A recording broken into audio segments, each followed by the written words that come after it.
And millions of Americans are voting in the crucial midterm elections. As you know, polls have closed in multiple states. Early results are coming in. In the latest, incumbent Florida governor has also managed to hold on to his seat. Ron DeSantis is tipped for a potential candidate for the 2024 presidential election, seen as the rising star of America's political right. Former President Donald Trump flew to his home states to even root for him. But the cracks between the two are clear as day. During one of Trump's rallies, he even called the governor Ron DeSanctimonious. Results are coming in from the state of Massachusetts as well. US networks are reporting that Massachusetts has elected Democrat Maura Healey as governor. Healey will be, in fact, America's first openly lesbian governor. 51-year-old Healey flipped the seat from Republicans. She has comfortably defeated rival Jeff Deal, according to US media reports here.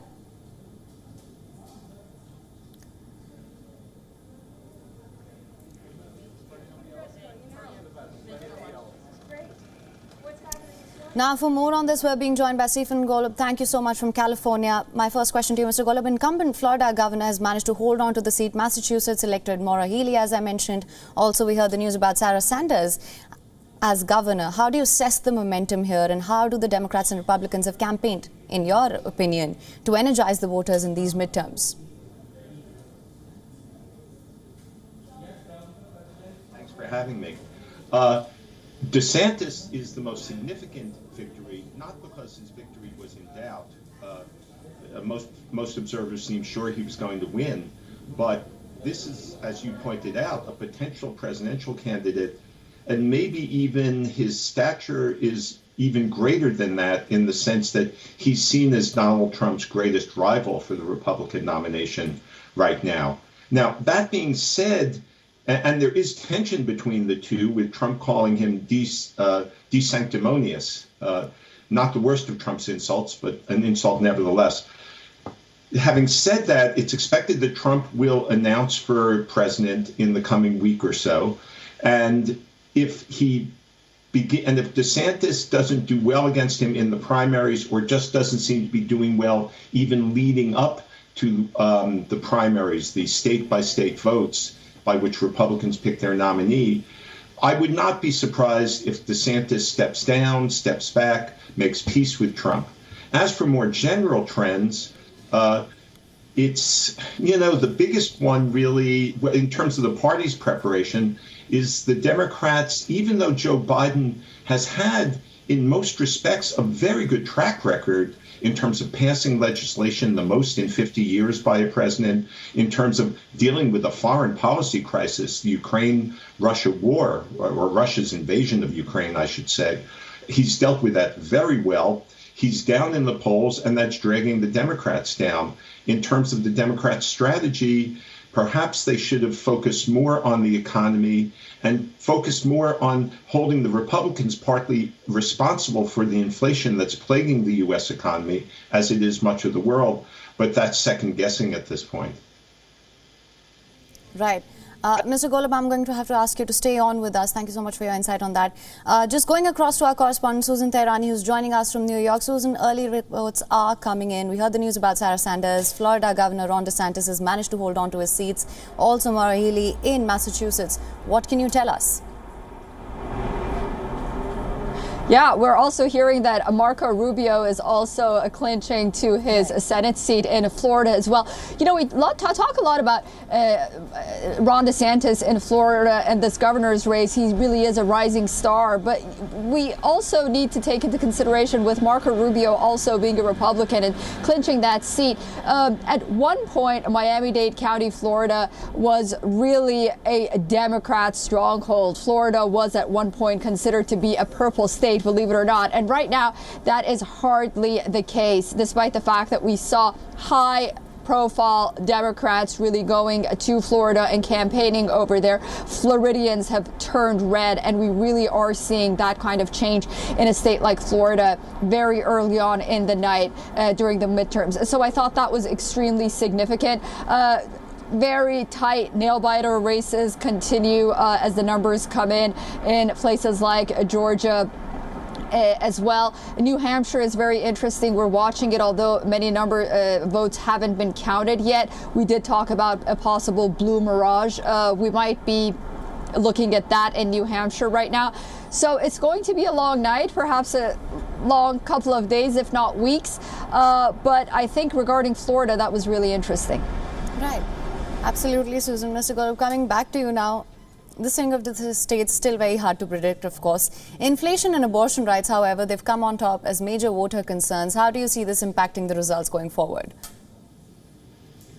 It seems as though, based on polling, not just the election results, which you correctly point out, it's too hard to tell, that inflation has been the biggest issue and the economy generally on people's minds. Abortion is, of course, a significant issue. There was a Supreme Court decision that eliminated the reality that a woman could try to get an abortion in any state.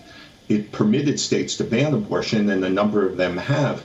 There's one other issue hanging over the election, though, that I don't think affected many voters' votes, but is really significant for the future of U.S. democracy, which is that the majority of Republican candidates running for Congress, that is Senate and House, and for statewide offices across the country are what we call election deniers. That is people who denied that President Biden won the 2020 election.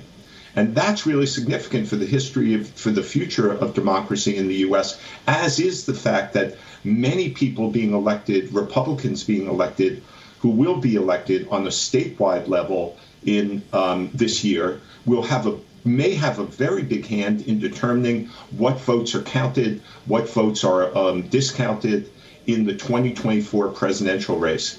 So that's a real sword of Damocles, if you will, hanging over the heads of democracy, the head of democracy in the U.S. I'm not saying that it's the end of democracy yet, but it's something very, very dangerous. Right, absolutely. Now, we also heard early reports emerging of issues with electronic voting machines. Do you think this could further fuel theories of election rigging and could turn into a highly politicized issue? Because you did talk about election deniers earlier as well.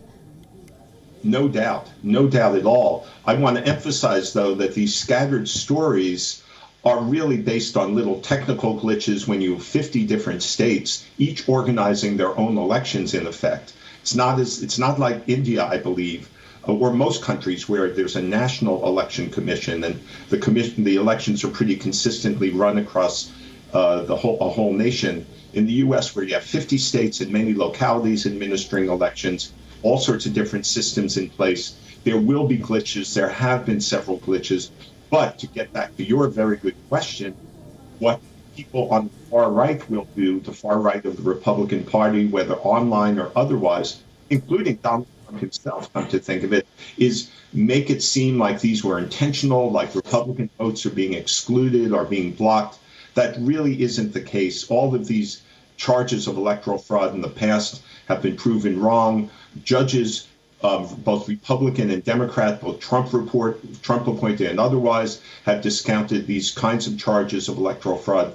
But it will be an issue. There will be lots of upset and charges based on these technical glitches, charging that, no, there's more to it, falsely charging that there's more to it. There's some kind of conspiracy going on. Right, absolutely. Susan, coming back to you with the same question. We discussed this earlier as well. There are issues emerging with electronic voting machines as well. And as per Mr. Golub, this could turn into a highly politicized issue. From what you're seeing on ground, do you see any sort of trend here emerging? Not so much a trend, but I think that the fact that people have the ability to question the accuracy and results of elections is not really an issue. I think it's been overblown. If people went, for example, to Maricopa County during the midterms just today and there were glitches in the machines, then they had the right to complain because they weren't able to vote. That's not a far-right conspiracy. They were standing in line, they were turned away, and they went home because they just wouldn't want to stand in line anymore. So until these machines have problems, unfortunately, there is going to be discussion and talk of whether or not, there's going to be problems with voting or not. Yes, there are going to be paper ballots, but ultimately political leaders may try to gain points out of this. They may try to rally around this issue, although the issues might not be, as big enough to sway election in one way or the other. But even as I've mentioned earlier, an outlet, a nonpartisan outlet like Politico, on the eve of the election, raised concerns about these machines. So it's no surprise that people would have concerns. In Pennsylvania, actually, the machines ran out of ink. So, Right.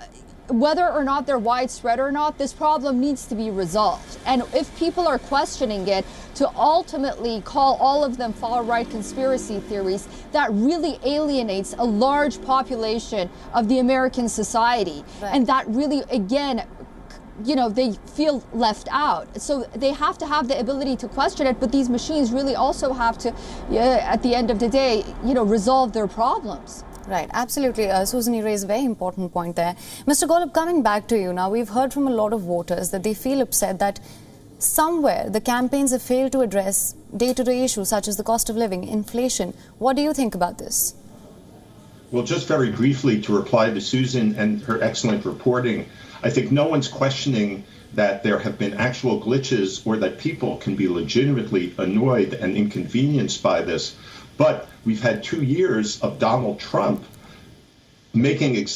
capitalizing on exactly the kinds of things, small glitches or manufacturing stories out of whole cloth to make it seem like these kinds of problems are proof of a conspiracy or proof of Joe Biden stealing the election. We had a January 6th insurrection where a mob inspired by Trump, practically led by him, took over the U.S. Capitol. So the fact that glitches occur is a reality. The fact that people may get annoyed by it is a reality. But the real danger here, and this is not an unfair accusation or an unfair conclusion, is that Donald Trump and others will exploit this to try to charge that the U.S. democracy is broken and that he should be in charge and that the Democrats are trying to steal the election. Now, to get back to your question about the issues at play, certainly inflation is a very big issue. The economy is probably the leading issue that people are concerned about. And the Republicans exploited that well in terms of placing responsibility on President Biden, even though to some extent, in some ways, such as a huge tax cut they passed under Donald Trump, they're responsible for certain inflation exacerbating steps. And some of it is what's going on across the world and not just in the U.S. Right, absolutely. Mr. Golub and Susan, thank you to the both of you for joining us on this broadcast. You both have made some very important points here. Thank you. Thank you.